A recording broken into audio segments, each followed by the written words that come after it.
Por que retrato embaçado? Para representar o segundo sintoma do eu fraco. Porque o sintoma fundamental é o buraco vazio na alma causado por ausência de determinados afetos da sua infância.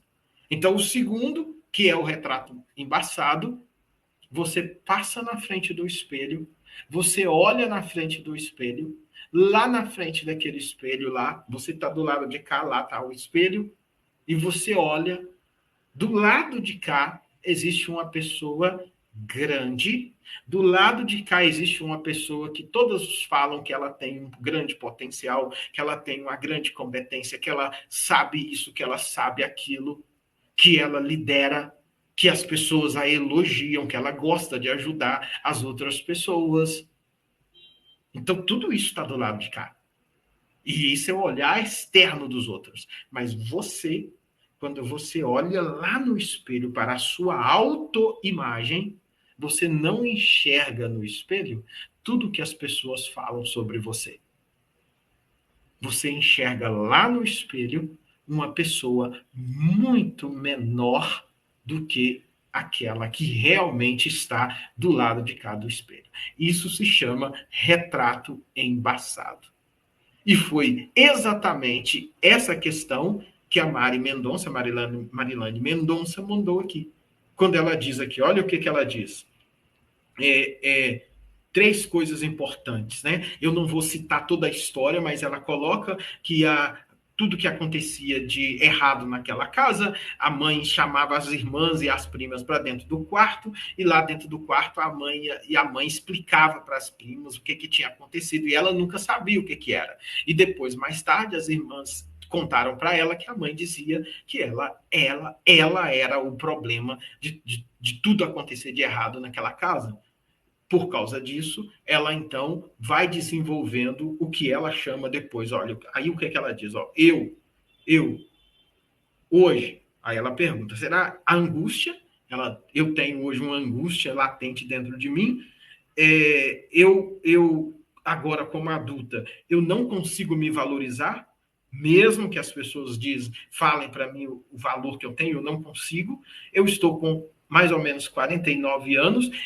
3, angústia, eu não consigo me valorizar. Número 3, eu me diminuo constantemente, ou seja, olha lá no espelho, aqui fora do espelho tem uma pessoa grande que todos falam isso, pontua as competências, você é uma líder fantástica, você tem muito potencial, mas você olha no espelho e não vê. Eu me diminuo constantemente. E o pior, aí vem a outra parte ligada diretamente à ausência desse afeto na sua infância, da mãe ou do pai, ou de alguém presente que não deu, ou de alguém presente que violentou emocionalmente. Aí ela diz, a última parte, eu mendigo a atenção dos outros, mesmo sendo uma pessoa que sabe, que tem competência, mas eu mendigo a atenção dos outros e isso me prejudica no meu trabalho e no meu relacionamento.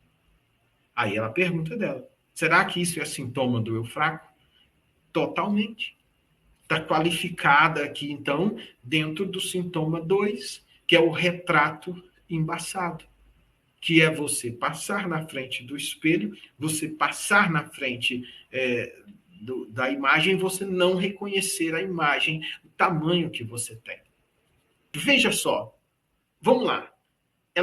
A dor maior dela, só para você entender, a dor maior dela, a mãe, tudo que acontecia às vezes naquela casa, a mãe ia lá no quarto, conversava com as irmãs e não deixava ela saber. Mais tarde, e ela sentia. Mais tarde, as irmãs, então, compartilham com ela que aquela situação era em função de que a mãe falava que ela era, infelizmente, o problema de tudo que acontecia naquela casa. Depois disso, então, ela começa a desenvolver vários e vários sintomas quando ela se torna adulta, e aí ela manda para mim 4 e pergunta qual sintoma do eu fraco ela se encontra. Aí ela fala que ela tem uma angústia que não acaba, e eu mostro para ela que isso é fruto dessa ausência desse afeto, que é o buraco vazio na alma. Ela desenvolveu, por causa disso, a dificuldade de se autovalorizar, ela conta, mesmo todo mundo falando que ela tem um grande potencial, ela não consegue se valorizar, ela então se sente, ela se diminui constantemente, e por pior, que ela então mendiga a atenção das pessoas com medo de ser rejeitada e abandonada. E aí ela pergunta, e o impacto que ela coloca disso maior é no seu trabalho e, óbvio, na sua vida conjugal, nos seus relacionamentos. Conclusão, então. Por que eu mostrei que ela está conversando com o sintoma 1, se você não assistiu, volte e assista depois a live de ontem, ela está conversando com o sintoma central, que é a angústia, esse vazio existencial. Mas o centro aqui são essas duas coisas que ela coloca. Eu me diminuo constantemente e as pessoas falam, eu não me valorizo mesmo que as pessoas dizem que eu sou muito competente. Então, passa na frente do espelho, do lado de cá tem uma pessoa grande, com competência e tudo mais, mas ela se olha na frente do espelho e não se vê como todas as pessoas colocam. Retrato fica embaçado. Segundo sintoma, retrato embaçado. Então, ela está dentro disso, e aí, se você se identifica, só basta colocar aqui eu, se você quiser falar como como a Érica colocou, eu me identifiquei com todas essas características e que acabou de falar, eu estou morta, estando viva.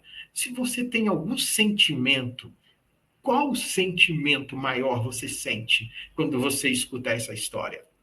Qual sentimento você se identifica? Ela falou, a Mari Mendonça disse que é a angústia. Você, a Érica disse que, olha, eu me sinto morta estando viva. É muito forte. Mas, ao mesmo tempo, Érica, só o fato de você ter coragem de falar isso aqui, de dividir isso aqui com a gente, você já está no caminho. Quando há essa tensão entre o que você viveu, o que fizeram com você no seu passado, e aquilo que você está querendo viver no seu presente, aí você percebe, aí sim você percebe o quanto você ainda é dependente do que aconteceu no seu passado. Então, a primeira recomendação minha aqui, para você então fazer a travessia para o eu forte, que é a única coisa que corta esse ciclo do eu fraco, lembre que eu te mostrei que essa angústia, esse vazio, essa repetição e não conseguir ser você, é porque formou um buraco, que é a ausência daquele afeto lá. O primeiro caminho é a gente, então, preencher esse lugar. E a gente preenche esse lugar, que é essa ausência do afeto, é um processo de travessia. Entende? É um processo de travessia. O processo de travessia para o eu forte, eu vou atrás de um outro referencial emocional, afetivo, para colocar no lugar. Por isso que, muita atenção, por isso que não é sobre voltar para recuperar a sua criança interior perdida. Porque se eu faço você voltar, e aqui é a minha grande crítica aos métodos que querem fazer voltar, se eu faço muitas vezes você voltar, os relatos que eu tenho é que muitas pessoas já estão sofrendo, tentando, lutando com isso. Muita gente tentou fazer ele tentar voltar, ele voltou, tanto que não consegue sair de lá mais.